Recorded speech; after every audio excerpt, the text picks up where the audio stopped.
Bapak, Ibu, dan saudara-saudara sekalian,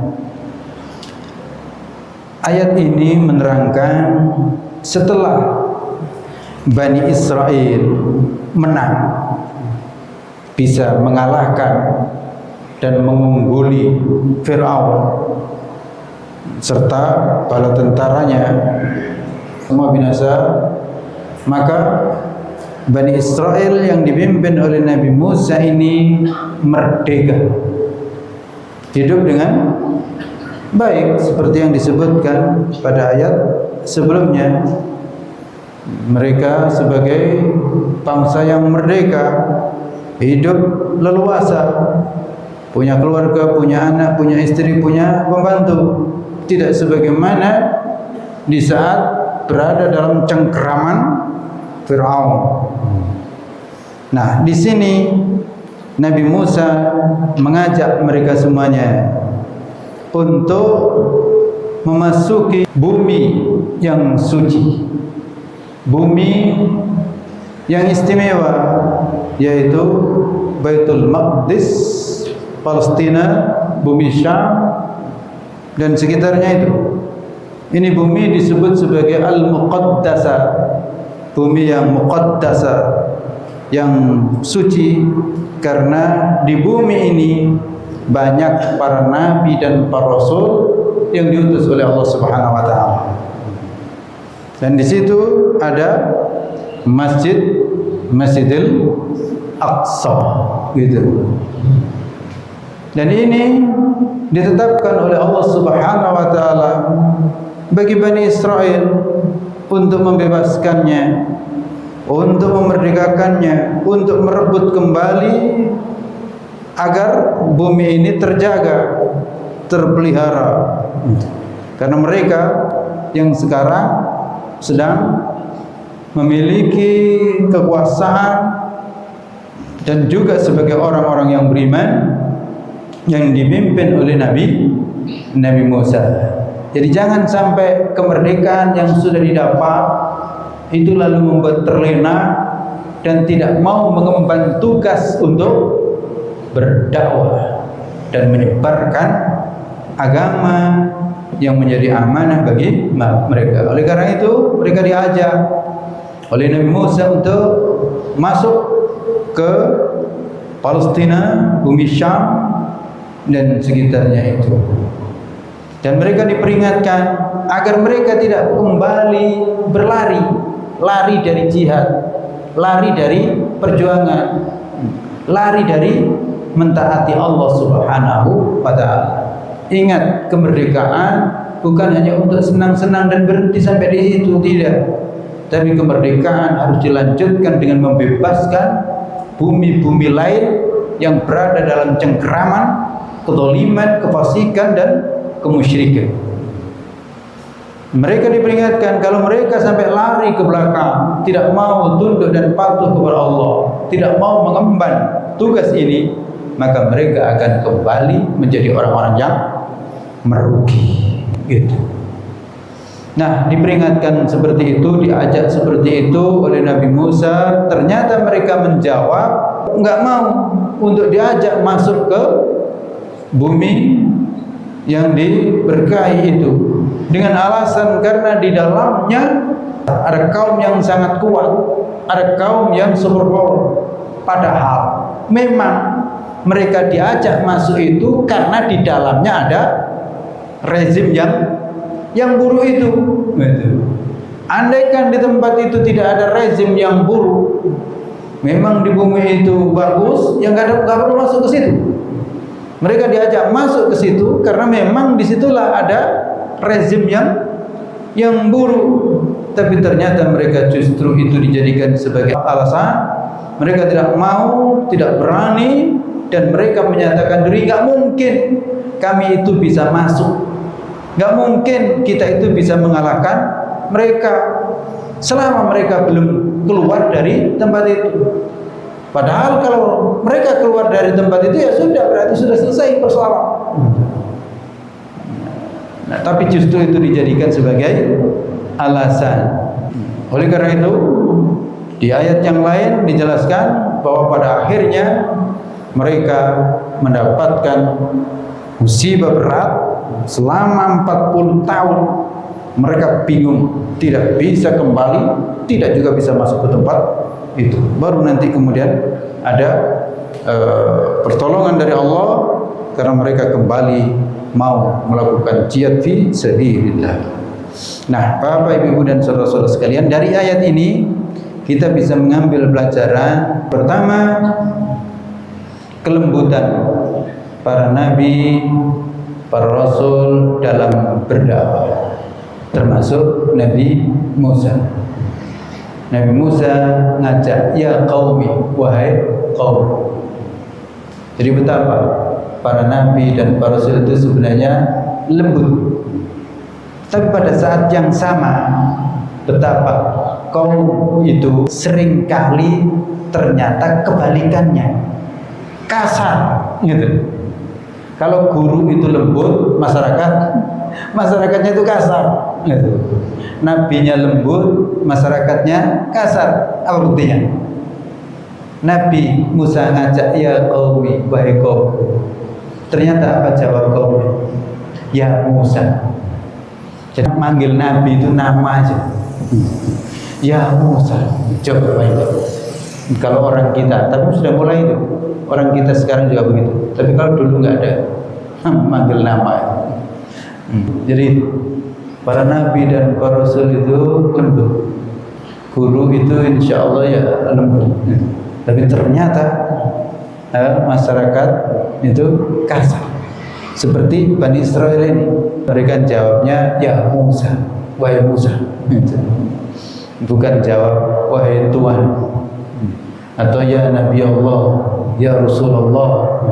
Tapi ini jawab ya Musa, wahai Musa. Padahal bayangkan, Nabi Musa itu begitu kira-kira hebatnya. Fir'aun tenggelam, laut terbelah. Tapi ternyata mereka nganggapnya kayak biasa aja gitu. Yang kedua, memang pemimpin itu harus selalu mengingatkan umatnya dengan nasihat. Itu salah satu di antara tugas pemimpin, tugas guru, itu memang ya selalu mengingatkan. Kenapa? Karena ternyata memang manusia ini luar biasa. Nggak bisa hanya diingatkan sekali. Tidak bisa diingatkan hanya sekali. Apalagi sudah mendapatkan nikmat, cenderung udah senang-senang. Hendaknya diingatkan. Setelah dapat nikmat itu nggak berhenti, tapi ada tugas yang harus dilakukan. Ada kewajiban yang harus ditunaikan. Gitu. Dan memang ini sifatnya ya terus menerus. Maka di dalam Al-Quran itu perintah sholat saja itu nggak sekali ya. Aqimus sholat wa atuz zakat itu nggak sekali ya. 28 kali setidaknya diulang. Aqimus sholat wa atuz zakat. Itu pun masih dibilang nggak populer. Iya. Padahal sebenarnya perintah itu kan sebenarnya cukup satu, sudah. Iya kan? Berulang kali. Berbakti kepada orang tua juga berulang kali. Ya kan? Ada. Wabil walidaini ihsana. Apalagi ayat fabi ayyi ala'i rabbikuma tukadziban. Berapa kali itu? 28 kali. Kalau tidak salah. Iya kan? 28 kali. Nikmat Tuhanmu mana yang kamu dustakan? Dan begitulah. Maka para nabi dan para rasul dan para pemimpin, para guru tidak boleh memang berhenti untuk mengingatkan dan memberikan nasihat. Termasuk orang tua, nggak boleh berhenti memberikan nasihat. Karena bisa terjadi ya, di hadapan itu iya menunduk pas meninggalkan tempat lain itu lain yang dilakukan mantuk-mantuk itu kalau pas diberitahu bukan karena ngantuk, bukan, memang manggut-manggut itu. Oleh karena itu maka pemimpin harus terus menerus memberikan peringatan, memberikan nasihat. Dan begitu tugas guru, orang tua, dan seterusnya. Berikutnya, tanah suci adalah negeri yang penuh keberkahan. Tanah suci adalah negeri yang penuh keberkahan. Sebenarnya kenapa Palestina, bumi Syam itu disebut sebagai tanah suci? Termasuk nanti ada Makkah, tanah suci. Nah, itu kemudian Madinah. Kenapa? Karena di situ para nabi dan para rasul diutus. Di tempat itu wahyu banyak digelar, diturunkan dan digelar. Oleh karena itu, ini menjadi sebuah kesimpulan bahwa di mana ada tempat yang di situ digelar pendidikan, di situ digelar wahyu, katakanlah itu sebagai tempat pengajian, tempat ibadah, maka tempat itu diberkahi. Di situ tempat itu diberkahi.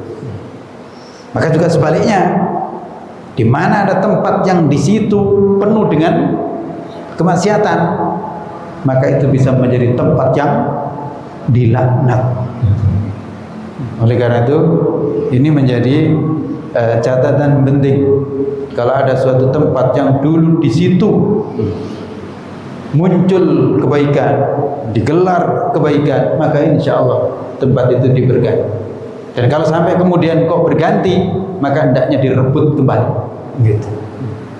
Dan ini juga mirip ya dengan di surat Al-Kahfi. Orang tua itu kalau soleh, masya Allah, itu diberkahi, dan keberkahannya itu mengalir kepada anak-anaknya, meskipun orang itu sudah tiada. Itulah dari kisah Khidir bangun rumah yang roboh. Bangun rumah yang roboh, yang kemudian diprotes sama Nabi Musa, untuk apa dibangun? Masyarakatnya pelit, tapi apa kemudian dijelaskan oleh Nabi Khidir? Iya, ini rumah kita bangun karena ini rumah milik dua anak yatim, yang orang tuanya dulu, ayah dari dua anak yatim ini dulu itu orang soleh. Nah, di dalam rumah ini, di tanahnya ada kanzun, ada harta. Maka aku ingin nanti anaknya tahu di dalam ini ada harta, supaya dia memanfaatkan subhanallah. Jadi itu berkah orang tua yang soleh. Orang tua yang soleh, insya Allah luar biasa. Orang tua yang soleh, karena orang tua yang soleh itu anak bisa dijaga dengan cara Allah. Bagaimana anak itu bisa terjaga? Tapi kemungkinan sebaliknya, kalau orang tua nggak soleh, ya udah, meskipun anak ditinggalin harta benda, ya habis saja. Dan ceritanya memang ada yang mengatakan itu harta emas, tapi ada yang menyebutkan itu ilmu, ada tulisan buku semacam itu. Tapi boleh digabung, ya ada ilmu, ada emasnya gitu. Maka iya, anak ini kemudian terpelihara. Dan itulah sebenarnya anak-anak yatim itu selalu insya Allah nggak ada masalah, asal orang tuanya dulu baik gitu. Tapi yang jadi masalah itu sekarang banyak anak yatim tapi orang tuanya nggak baik. Jadi ngurus anak yatim itu berat. Iya. Tapi andaikan orang tuanya baik, itu ngurus anak yatim itu insya Allah gampang. Bahkan nggak diurus, Allah akan kirim siapa yang mengurusnya. Gitu. Dan itu dapat pelajaran kita, di mana di tempat itu memang digelar kebaikan, apalagi wahyu, maka tempat itu adalah muqaddasah, tempat itu adalah penuh berkah. Sama lah kira-kira di tempat di mana tempat itu curah hujannya bagus, pernah curah hujannya bagus, maka siapa tempat itu subur. Berikutnya,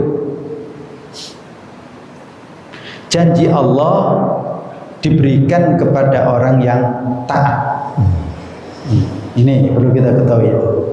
Jadi Allah menjanjikan memang kepada Bani Israel untuk menempati tempat Palestina itu, bahkan membebaskannya, tapi tentu dengan syarat mereka taat, tunduk dan patuh kepada Allah. Dan ujungnya memang janji Allah itu bukan untuk kaum tertentu, bukan untuk ras. Janji Allah itu tidak ada janji untuk ras, tapi yang ada adalah janji yaitu ketaatan. Siapa yang taat, tunduk dan patuh kepada Allah, maka Allah tinggikan. Gitu. Dan saat itu ya memang Bani Israel yang ikut Nabi Musa kan Bani Israel, yang lainnya ikut Fir'aun. Gitu. Maka betul Bani Israel yang dijanjikan, tapi dengan syarat taat. Buktinya ketika mereka nggak taat, disuruh masuk nggak mau, apa yang terjadi? Mereka kebingungan, luntang-lantung. Berikutnya, perintah berjihad untuk menegakkan kebenaran. Jihad itu memang ya perintah Allah sepanjang masa, nggak boleh berhenti. Di mana di sana ada kezaliman, di mana di sana ada kemusyrikan, di mana di sana ada kesewenang-wenangan, maka orang yang beriman wajib untuk menaklukkannya, menghentikannya. Karena tidak boleh dalam hidup ini ada tindak kesewenang-wenangan, ada tindak kezaliman. Maka tadi disebutkan di situ ada kauman jabbarin, ada kaum yang jabbarin. Maka harus ditaklukkan memang yang seperti itu. Berikutnya, orang yang beriman itu nggak boleh takut, meskipun kondisi dirinya itu boleh dikatakan tidak begitu kuat. Melihat kaum yang sangat kuat itu nggak boleh takut. Orang yang beriman itu nggak boleh takut, karena insya Allah akan mendapatkan kemenangan berkat pertolongan dari Allah. Kalau kita perhatikan betul ayat ini ayat itulah sangat relevan dengan kondisi kapanpun, termasuk kondisi sekarang. Sekarang itu orang takut semua sama Donald Trump, takut semua udah. Ya. Dan dia benar mirip Fir'aun betul. Kekuasaan di tangannya sendiri. Misalnya membentuk BOP itu dia sendiri yang bentuk, dan dia yang berhak untuk menerima atau menolak sendiri. Itu begitu pasalnya sendiri. Di dunia sekarang kan biasanya nggak gitu kan pakai musyawarah kan. Ini tidak, dia sendiri yang berhak memutuskan, menolak dan seterusnya. Dia yang punya hak veto, dia sendiri seorang.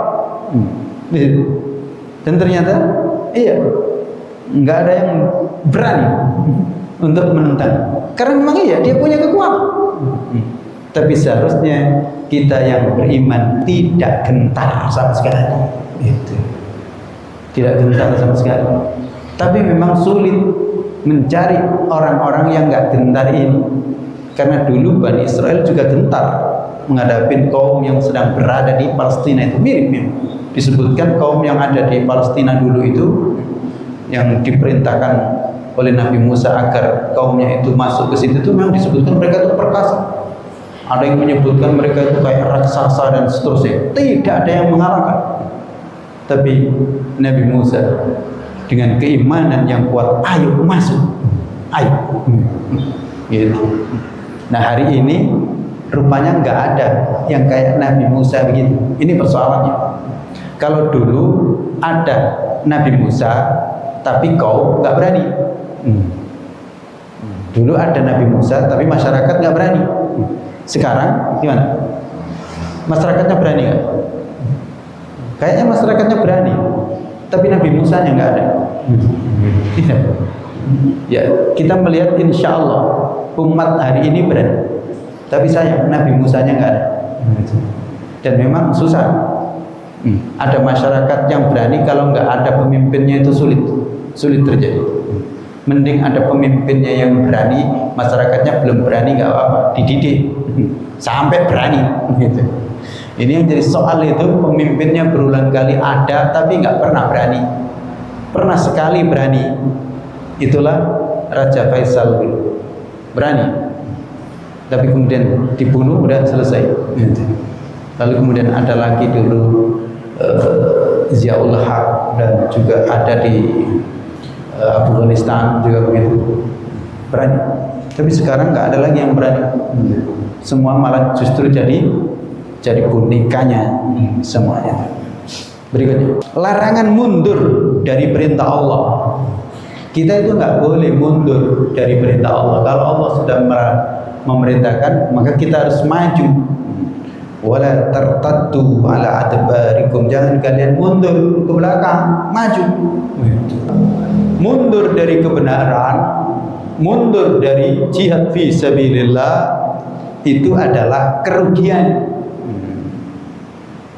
Jadi umat terdahulu Bani Israel dan juga umat Islam hari ini, kalau mundur maka yang didapat adalah kerugian. Fatanqalibu khasirin, maka kalian akan kembali menjadi orang-orang yang rugi setelah Allah kasih kemenangan, gitu. Setelah Allah kasih kemerdekaan, Bani Israel dikasih kemerdekaan, ternyata mereka nggak mau melanjutkan perjuangan, maka akhirnya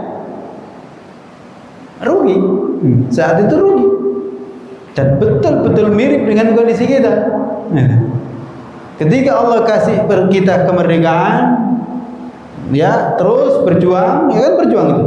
Tapi kemudian berhenti berjuang, apa yang terjadi?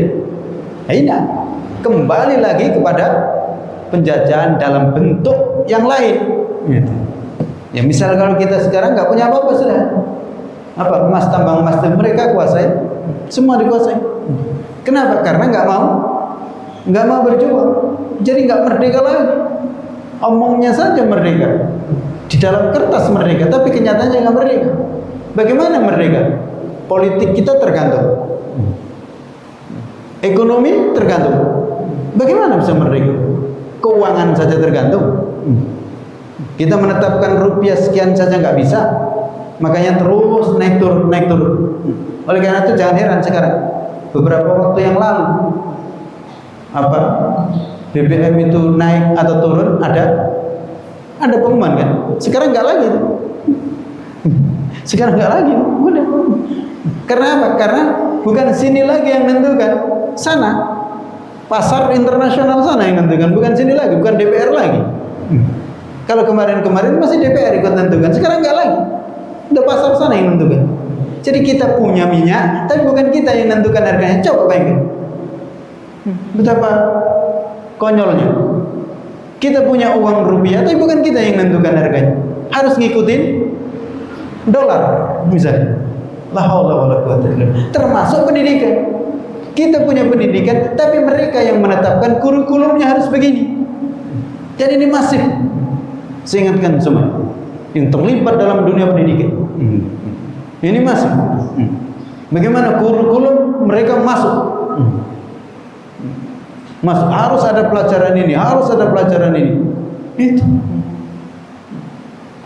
Termasuk juga soal kesehatan. Luar biasa. Harus obat ini, harus ini.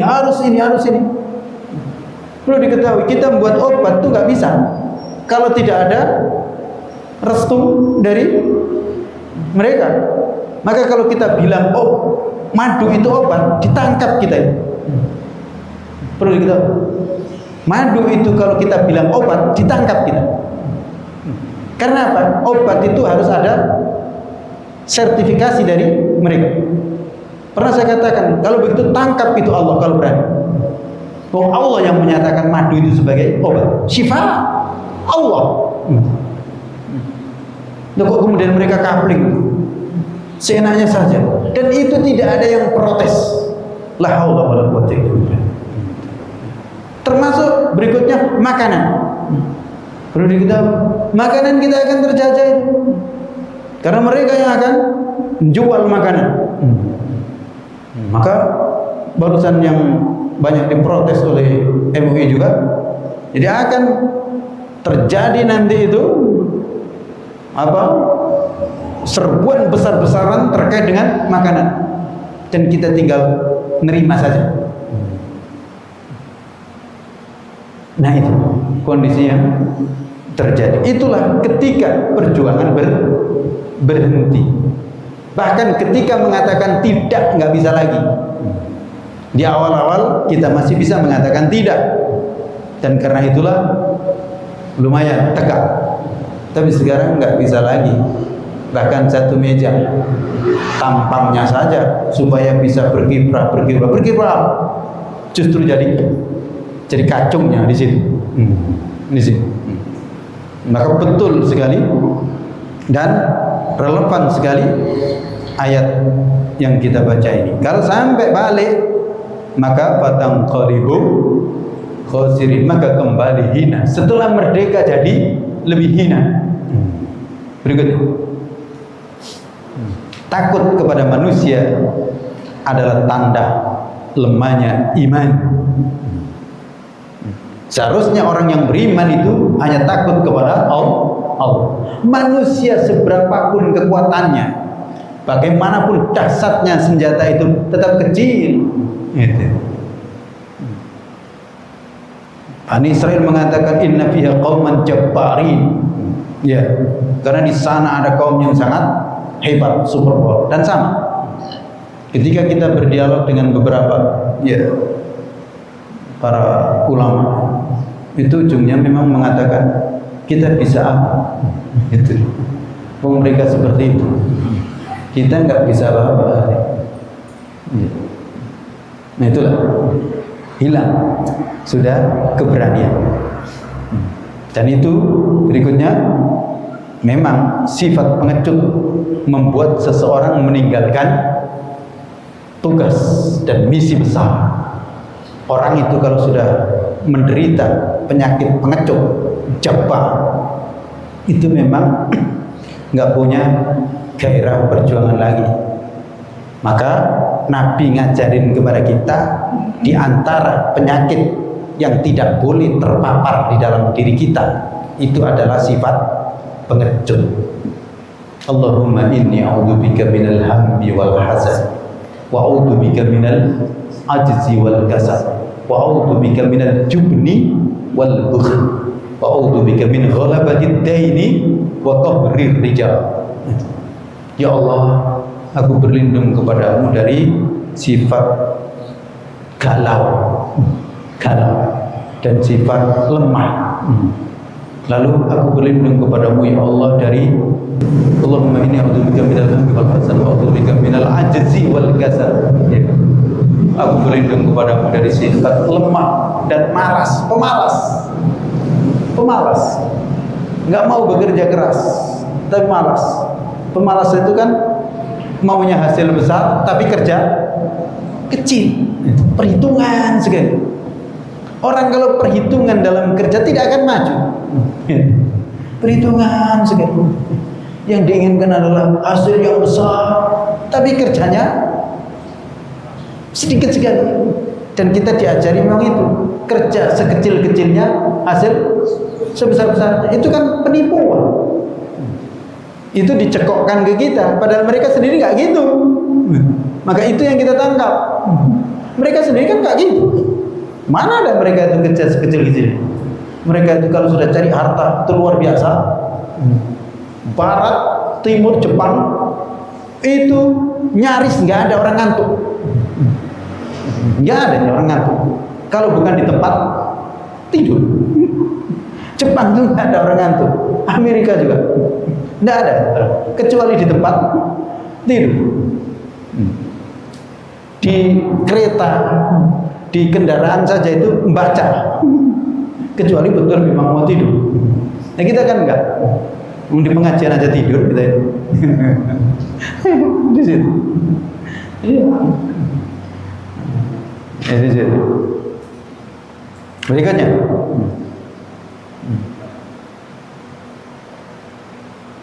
Orang yang lemah iman sering membuat banyak alasan. Jadi orang imannya lemah itu ada saja alasan gitu. Ada saja alasan. Kenapa enggak sholat? Begini, lagi begini gitu. Kenapa terlambat? Nah, karena begini. Banyak pokoknya alasan. Padahal kalau orang itu imannya kuat, enggak usah alasan, langsung astagfirullah. Iya, saya salah. Gitu. Enggak usah alasan. Saya salah, dan kemudian memperbaiki diri. Tapi orang kalau tipe lemah iman itu nggak mau nyalakan diri sendiri, cari alasan. Ini keadaan yang salah, ini orang lain yang salah, ini yang salah, dirinya enggak. Karena orang yang lemahnya iman itu cenderung tidak bertanggung jawab, tidak mau bertanggung jawab, nggak gentleman. Orang kalau betul-betul iman, iya katakanlah kalau dia salah, tanggung jawab. Misal sahabat Nabi yang berzina karena memang imannya kuat, datang kepada Nabi, minta dihukum, bukan sebaliknya. Kenapa berzina? Karena ini kan. Ini tidak. Termasuk yang korupsi misalnya, itu kan banyak alasan, nggak gentleman. Padahal sebenarnya orang salah itu biasa, asal berani bertanggung jawab dan segera memperbaiki diri. Tapi tipe orang yang lemah iman itu selalu kemudian banyak cari alasan, seakan-akan dirinya nggak salah, yang salah orang lain, yang salah keadaan, yang salah ini, dirinya tidak. Gitu. Berikutnya, maka mereka mengatakan lan nadkhulaha hatta yakhruju minha. Kita nggak akan bisa masuk kalau mereka belum keluar. Berikutnya, banyak nikmat memang tidak menjamin seseorang itu bersyukur. Justru bisa sebaliknya. Bani Israel kan sudah kita sebutkan kemarin, banyak nikmat, tapi justru tidak bersyukur kepada Allah Subhanahu wa taala. Dan ini waspada. Siapa yang mendapatkan nikmat, waspada. Kalau tidak banyak bersyukur kepada Allah, itu berarti sama dengan Bani Israel dulu. Oleh karena itu, bersyukur jangan menunggu dapat nikmat banyak, karena justru belum tentu bisa bersyukur. Maka disebutkan man lam yashkuril qalil lam yashkuril katsir. Orang yang tidak bisa mensyukuri sesuatu yang sedikit, dia tidak akan bisa mensyukuri sesuatu yang banyak. Berikutnya yang terakhir, ya, ini kisah umat sebelum kita. Maka hendaknya ini kita jadikan sebagai pelajaran. Kita nggak bisa mengatakan itu kan Bani Israel, kita bukan. Ya, mirip aja. Jadi Allah tampilkan kisah orang-orang terdahulu itu menjadi pelajaran. Kenapa? Karena pada dasarnya memang manusia itu ya berputar saja. Termasuk ini kisah di tempat sana, bukan di sini. Ya, hendaknya jadi pelajaran. Karena yang namanya manusia ya nggak jauh beda.